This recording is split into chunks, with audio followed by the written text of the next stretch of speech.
Okay, I'm making another Rodgers versus the Vikings video. I wasn't planning on doing it. I was actually planning on making this just strictly a Vikings defense video. But as I watched it, I kind of kept finding myself paying more attention to what the Packers were doing because it's more fascinating. We have all 22 out now, so there's more intrigue here. So I want to talk about that. First, we can just talk about the Christian Watson play again. We won't have to spend forever on it. Everyone's talked it to death, but we'll still talk about it.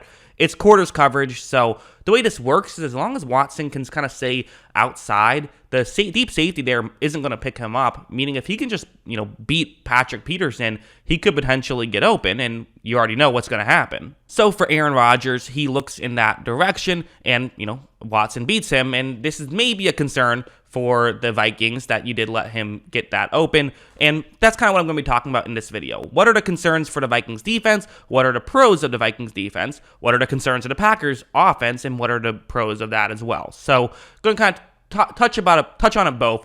Going to try to do a video about two separate topics here. We'll see how it works out. So this play, what's going to happen here, this is what I think the Vikings want to do. You see they're playing two deep safeties, and they weren't doing this every play by any means. Again, Harrison Smith kind of just plays wherever it feels like, but they're definitely having him play deep. They're trying to just see, okay, what can we do here with just 9 guys down there? Can we potentially stop the run? And as you see, when they do run the football, they are able to stop it. And this is a bold call. Going up against a team that loves to run the football, playing two safeties deep, it's a bit of a bold call, but this is what kind of the new school football approach is of, hey, people win football games by throwing the football. Let's make it more difficult for them to throw the football, even if it makes it easier for them to rush the football. That feels like that's a bit of what the Vikings are trying to do, and I like it. I think it's a good strategy. I think it will help out, especially one, I still do have some questions about their secondary with young guys and old guys there. How well is it going to hold up? But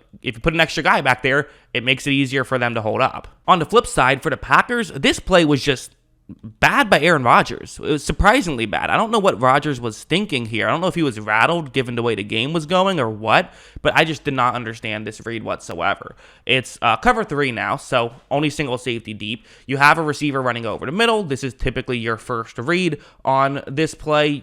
Try to hit the guy over the middle. These plays can work. Rodgers takes the snap, and if you look right here, it's a clean pocket, and that receiver is about to get wide open. Once he gets past the linebacker who's in front of him, this is going to be an easy throw. One of those kind of Rodgers can make it in his sleep type plays. I don't know why Rodgers isn't going to throw it here. Watch, he instead throws it to his halfback who drops it, but he was about to lose yards anyways, A.J. Dillon was, had he caught it. So just a head-scratching play from Aaron Rodgers. That's kind of the main takeaway I have with that one. I don't get why he made that decision. So what does this mean long-term? Well, for the Vikings, it means that, okay, there are ways to beat this coverage, but we knew that. We knew the Vikings coverage wasn't, infallible. There are issues. But it also just made me think, like, Rodgers, make that throw. I don't know. I didn't get it. I also thought this play, and we saw a few of these plays, and they were fascinating. I don't know what my take is on this play, but I want to explain the play first. So, again, going to be a play Matt LaFleur loves. You run a play action, have Rodgers roll out. You have a receiver running a deep route. Typically, that will clear out the safety, and then the play action moves the linebackers in. You can hit the receiver running over the middle. So, Rodgers takes a snap. He does run the play action. So far, so good. If Rodgers is able to make this throw right here, it's, again, a huge chunk play and gets you right back in this football game. But there is pressure coming, and that's kind of the unique thing. But I don't know. I feel like Rodgers, again, you're rolling to your right, and you're right-handed quarterback, so it's a bit easier to make this throw. To me, personally, especially the way the game has gone, I would have liked to see Rodgers make this throw here. I would have. Instead, he kind of just holds onto the ball for forever, eventually just throws it away. Again, Rodgers has a bit of a cautious approach that I feel like we've seen a lot more later on in his career. To some degree, it works out very well. It's won him back-to-back MVPs. The Packers have had consistently the best offense in football these past 2 years, despite not having the best receiver talent. But again, I would like to see him make that throw. But you also have to give credit for the Vikings for generating the pressure that made Rodgers feel like he couldn't.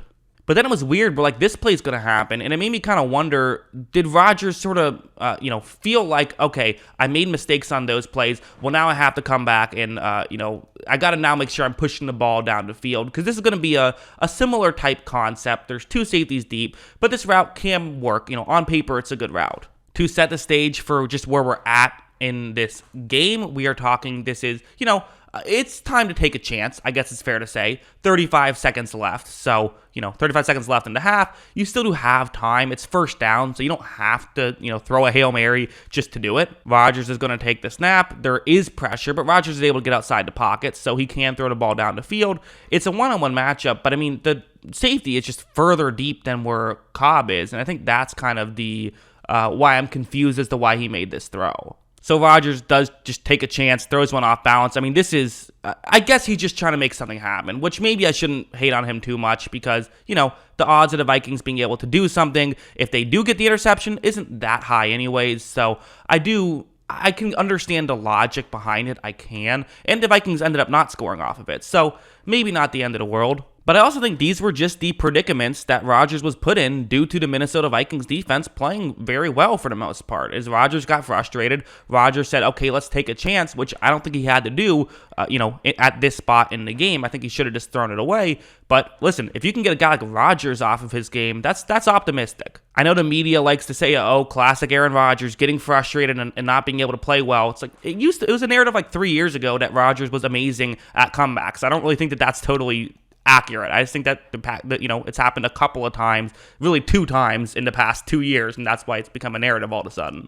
To me, this play was the clear thing that went wrong with the Packers and thing that went right with the Vikings. So I'm not even going to set up the play, just watch what happens. All right, so Rodgers takes a snap, and I'm going to pause it when we're past 3 seconds into the play, and still nobody is open. I mean, okay, technically you could get a completion with these checkdowns, but they're not getting many yards. So really nothing is open. If you throw it down the field, those are interceptable passes. If you throw a check down, you're not getting too much yards. And this is just what the Vikings did, was just guys were not getting open consistently. And this is the big problem. Listen, if you have a bad offensive line, you're still going to have opportunities to push the ball down the field or take some chances. There still are going to be plays where it works out. If you have a bad quarterback, you're still going to get wide receivers wide open and get that to work potentially. If you have bad wide receivers, there's nothing you can do. The passing game is not going to look good if your wide receivers aren't getting open, and the wide receivers weren't getting open, and we kind of knew that was a thing that could happen with the Packers, but a lot of it was the Vikings did a great job at covering just as much as, you could have, the flip side of the Packers receivers not being great. Sure, they're not great. LaFleur was able to scheme some stuff open though, but the Vikings were kind of prepared for some of that. The Vikings were well coached. That's really my main takeaway. On this play, Rodgers eventually gets sacked, and it's because he had nowhere to go with the football. A lot of sacks happen this way because a quarterback looks down the field and doesn't like what they see, so they hold on to the ball for too long. That's 3.5 seconds into a play. That's not on the offensive line. People blame the offensive line for everything, but that's on the wide receiving core, and maybe you could put a little blame on Rodgers, but at this point, I don't really. So the main takeaway, Vikings defense was ready for what the Packers threw at them. Rodgers didn't have a good day on top of that, I thought. I know some people will say this was actually Rodgers' best game ever, because that's just what happens when you criticize a star quarterback. But it also wasn't all on Rodgers. In fact, most of it wasn't on Rodgers, I think it's fair to say. But that's what I think. What do you guys think? Let me know in the comments below. What are your thoughts on this interesting game? Always love hearing from y'all. And of course, as always, thanks for watching.